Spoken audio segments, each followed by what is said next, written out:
যে কোনো কারণে আল্লাহ তাআলা আমাদেরকে দুনিয়াতে পাঠালেন এবং পাঠাবার সময় আদম আলাইহিস সালামকে জানিয়ে দিলেন, আদম, তোমাকে তো দুনিয়াতে পাঠাচ্ছি, কিয়ামত পর্যন্ত তোমার সন্তানরা যারা দুনিয়াতে আসবে এই দুনিয়াতে তোমাদের কষ্ট ক্লেশ করেই চলতে হবে। সংসার জীবন, দুনিয়ার জীবন তোমাদেরকে কষ্ট ক্লেশ করেই করতে হবে। তোমাকে অর্থ উপার্জন করতে হবে, তোমাকে ক্ষেতের মধ্যে ফসল ফলাতে হবে, বাগানের মধ্যে ফল কিভাবে ফলন ভালো করা যায় চেষ্টা করতে হবে। তুমি কিভাবে আরামের পরিবেশে থাকবে এর জন্য তোমাকে চেষ্টা, মেহনত, তদবির ইত্যাদি তোমাকে করা লাগবে। জান্নাতে কি ভাই এই ধরনের কাজকর্ম ছিল? জান্নাতে এই ধরনের কাজকর্ম ছিল না।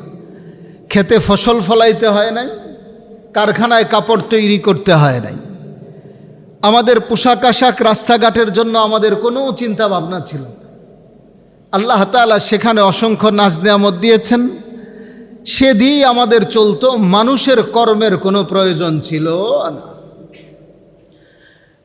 দুনিয়াতে পাঠালাম এই কর্ম করে কষ্ট করেই তোমাদেরকে পৃথিবীতে চলতে হবে, কিন্তু এটা তোমাদের চিরস্থায়ী নয়, আবার তোমরা ফিরে আসবে চিরস্থায়ী জান্নাতে। তবে শর্ত আছে। শর্ত কি? শর্ত হচ্ছে এই, আমি যুগে যুগে তোমাদের কাছে কিতাব পাঠাবো, আমার প্রতিনিধি পাঠাবো এবং আমি কিছু দায়িত্ব দিব। এই দায়িত্বগুলো যারা পালন করবে তারা ফিরে আসবে কোথায়? জান্নাতে। যারা এই দায়িত্ব পালন করবে তারা ফিরে আসবে জান্নাতে।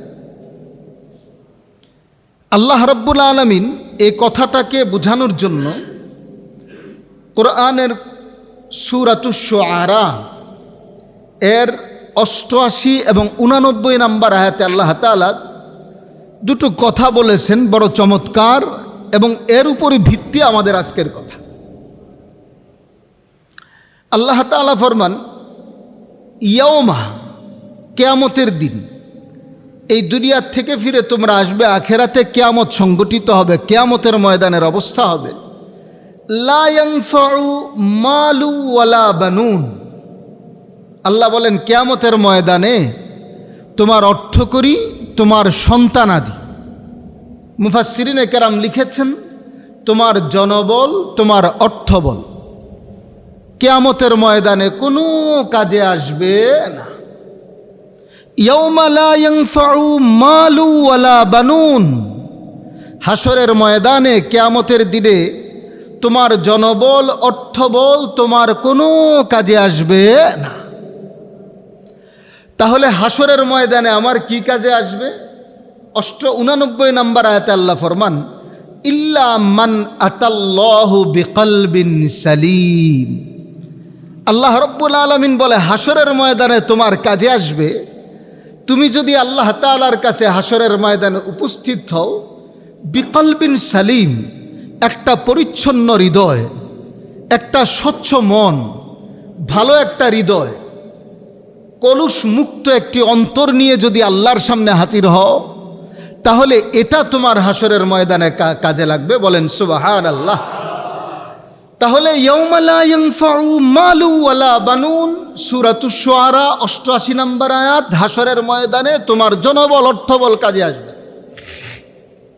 হাসরের ময়দানে তোমার কাজে আসবে কি? ইল্লা মান আতাল্লাহু বিকলবিন সালিম, সূরাতুশ শুআরা 89 নম্বর আয়াত। তুমি যদি একটা পরিচ্ছন্ন হৃদয়, একটা নিষ্কলুষ হৃদয়, অহংকার মুক্ত একটা হৃদয়, হিংসা মুক্ত একটা হৃদয়, বিদ্বেষ মুক্ত একটা হৃদয়, রিশ নাই যাতে, এমন একটা হৃদয়, জেদ নাই যাতে, এমন একটা সুন্দর হৃদয় নিয়ে যদি হাসরের ময়দানে আল্লাহর সামনে দাঁড়াতে পারো, আল্লাহ রাব্বুল আলামিন বলে তোমার এই হৃদয়টা হাসরের ময়দানে কাজে দিবে। হাসরের ময়দানে এই হৃদয় কাজে দিবে বলতে ওই যে আমাদের বাপদাদার ভিটা ছিল, আদম আলাইহিস সালাম জান্নাতে ছিলেন, এই হৃদয়ের অধিকারীদেরকে আল্লাহ তাআলা জান্নাত দান করবেন। সুবহানাল্লাহ। আমি সামনের কথায় যাওয়ার আগে আপনাদেরকে জিজ্ঞাসা করি, এমন পরিচ্ছন্ন হৃদয়ের প্রয়োজন আছে কিনা? এই কথাটা আল্লাহ কোরআনে বলেছেন, এ ব্যাপারে নবী কোনো কিছু বলেন নাই? হাদিসে বলেছেন। কি বলেছেন? মুসলিম শরীফ এর 6337 নম্বর এক হাদিস, যেটি হযরত আবু হুরায়রা রাদিয়াল্লাহু তাআলা আনহু বর্ণনা করেছেন আল্লাহর নবীর থেকে। আন আবি হুরায়রা রাদিয়াল্লাহু তাআলা আনহু قال قال رسول الله صلى الله عليه وسلم إن الله لا ينظر إلى أجسامكم ولا إلى صوركم। আল্লাহ তাআলা বান্দার শরীরটা কত হৃষ্টপুষ্ট, শরীরটা কত রোগমুক্ত, শরীরটা কত সুন্দর এবং তার চেহারাটা কত সুশ্রী, যার চেহারাটা কত লাবণ্যময়, লা ইয়ানজুরু, আল্লাহ এইগুলি দেখেন না। ইন্নাল্লাহা লা ইয়ানজুরু ইলা আজসামিকুম ওয়ালা ইলা সুয়ারিকুম, আল্লাহ তোমাদের শরীর, বডি, দেহ, চেহারা কত সুন্দর লাবণ্যময় তা দেখেন। ওয়ালাকিন, কিন্তু আল্লাহ রাব্বুল আলামিন ইয়ানজুরু ইলা কুলুবিকুম ওয়া আমালিকুম, আল্লাহ তাআলা লক্ষ্য করেন তোমাদের আমলের দিকে এবং তোমার পরিচ্ছন্ন অন্তরটার দিকে, তোমার অন্তরটা পরিচ্ছন্ন কিনা। সুবহানাল্লাহ। তাহলে কি পেলাম আয়াতে এবং হাদিসে? সূরাতুশ শুআরা এর 88 এবং 89 নম্বর আয়াত এবং মুসলিম শরীফের 6437 নম্বর হাদিস, যা আবু হুরায়রা থেকে বর্ণিত। এই দুটো কথায় আমরা পেলাম এই কথা আল্লাহ এবং আল্লাহর নবী আমাদেরকে শিখিয়ে দিলেন, হাসরের ময়দানে তোমার উপকার লাভ করার জন্য দুনিয়ার অর্থকরী জনবল, অর্থবল নিয়ে আসতে হবে না, তোমাকে কিছু আমল নিয়ে আসতে হবে, নেক কাজ, ভালো কাজ নিয়ে আসতে হবে। পাশাপাশি ভালো কাজ করলেই হবে না, তোমার অন্তরটা পরিচ্ছন্ন, স্বচ্ছ হতে হবে, যার মধ্যে হিংসা, বিদ্বেষ, অহংকার কোনো কলুষ থাকবে না, নিষ্কলুষ পরিচ্ছন্ন একটা হৃদয় নিয়ে আসতে হবে। এই কথা কি আপনাদের কাছে পরিষ্কার? তাহলে আমি সামনের কথায় যাওয়ার আগে জিজ্ঞাসা করি যে আমরা এমন পরিচ্ছন্ন হৃদয় নিয়ে আল্লাহর কাছে যেতে রাজি আছি তো ইনশাআল্লাহ?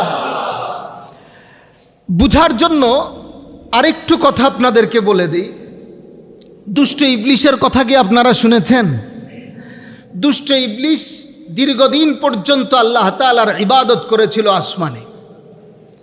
এত ইবাদত করেছিল আল্লাহ তাআলা তাকে ফিরিস্তাদের সর্দার, মুআল্লিমুল মালাইকা, ফিরিস্তাদের উস্তাদ বানায়া দিয়েছিলেন। এই দুষ্ট ইবলিস একটা অপরাধ করেছিল, যে অপরাধের কারণে আল্লাহ তাকে জান্নাত থেকে, আসমান থেকে বিতাড়িত করে দিয়েছেন। জানেন না আপনারা ভাই? ইবলিস যে অপরাধটা করেছিল, এই অপরাধটার অনেকগুলি দিক ছিল। কোরআন এবং হাদিস মন্থন করলে অনেকগুলি দিক পাওয়া যায়। আমি সবগুলি দিক আলোচনা করব না, একটা দিকের কথা বলবো, যেটা আমি যে আয়াত আর হাদিস বলেছি এর সাথে সম্পৃক্ত। এই কথাটাও আল্লাহ তাআলা কোরআনের সূরা বনী ইসরাইল এর 61 এবং 62 নম্বর আয়াতে আল্লাহ বলেছেন। আল্লাহ তাআলা কি বললেন? ওয়াইদ ক্বালা রাব্বুকা লিল মালাইকাতি, না, ওয়াইদ কুলনা লিল মালাইকাতি ইসজুদু লিআদম ফাসাজাদু ইল্লা ইবলিস। সেজদা করতে বললাম আমি আল্লাহ, ইবাদত করতে বললাম আমি আল্লাহ, সবাই করলো, ইবলিসে করলো না। ভালো কথা করছে না, বা ইবাদত না করলে অপরাধ করলো, আল্লাহর কাছে মাপ চাইবে। কিন্তু আল্লাহ তাআলা দুষ্ট ইবলিসকে জিজ্ঞাসা করেন, ইবলিস তুই আদমরে সেজদা করলি না কেন? আমার নির্দেশ পালন করলি না কেন? এটা তো আদমের কথা নয়, আমি আল্লাহর কথা। ইবলিস তুই আমার কথাটা মানলি না কেন? দুষ্ট ইবলিস একটা জবাব দিয়েছিল। আল্লাহ তাআলা সূরা বনী ইসরাইলের 61 নম্বর আয়াত এবং 62 নম্বর আয়াতে এই কথাগুলো বলেছেন। ইবলিস বলেছিল, ক্বালা, ইবলিস বলল, আসজুদু, ই আল্লাহ আমি কি সেজদা করব, লিমান, এমন এক ব্যক্তিকে, খলাকতা তিনা, যারে তুমি মাটি দিয়ে বানাইছো। আসজুদু লিমান খলাকতা তিনা, আল্লাহ আমি তারে সেজদা করব যারে মাটি দিয়ে বানাইলা। আমারে বানিয়েছো আগুন দিয়ে, তারে মাটি বানালে মাটি দিয়ে। মাটির গতি নিম্ন গতি, আগুনের গতি ঊর্ধ্ব গতি। মাটি কোথাও পড়লে জায়গাটা অন্ধকার করে দেয়, আর আগুন যেখানেই প্রজ্বলিত হয় সেখানেই আলোকিত করে দেয়। আমি কিভাবে তাকে সেজদা করতে পারি? কথাটা কি বুঝলেন আপনারা? আমি কোনো এক্সাম্পলে যেতে চাই না, ইবলিসের কথাটা থেকে আপনারাদেরকে জিজ্ঞাসা করি, বলেন তো ইবলিস পরিচ্ছন্ন হৃদয় নিয়ে উত্তর দিয়েছিল? না, তার অন্তরের মধ্যে রিশ, হিংসা ছিল, তার অন্তরটা নিষ্কলুষ ছিল না। আচ্ছা, শুধু কি এখানেই শেষ? দুষ্ট ইবলিস আরো বলেছে। আল্লাহ বলেন, ইবলিস বলে, ক্বালা, আল্লাহ ইবলিস বলে, আল্লাহ আরো আই টাকা হাদাল্লাযী কাররামতা, আল্লাহ আপনি খেয়াল করেন আপনি কি করেছেন। আরো এই টাকা, আল্লাহ আপনি একটু খেয়াল করেন তো আপনি কি করছেন। তাই কি করলাম ইবলিস, হাদাল্লাযী কাররামতা হাদাল্লাযী কাররামতা, এই আদম রে আমার উপর আপনি মর্যাদা দিলেন। হ্যাঁ আমি মর্যাদা পাই, আবার আমার উপরে মর্যাদা পাইতে পারে।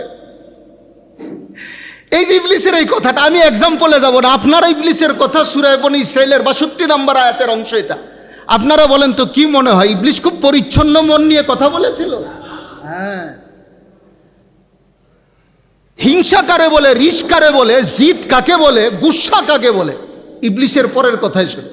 ইবলিস আল্লাহরে বলে, আল্লাহ লাইন আখারতানি ইলা ইয়াউমিল কিয়ামাহ, আপনি তো আমার বাইর করেই দিলেন, কিয়ামত পর্যন্ত একটা চান্স দেন।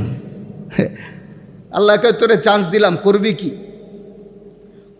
ইবলিস বলে লা আহতানিকান্না যুররিয়াতাহ, এই বনি আদমের সন্তান কিয়ামত পর্যন্ত যতগুলি আসবে বিভিন্নভাবে ধোঁকা দিয়া কৌশল করে এগুলিকে জাহান্নামে কিভাবে পাঠানো যায় এর চেষ্টা আমি করব।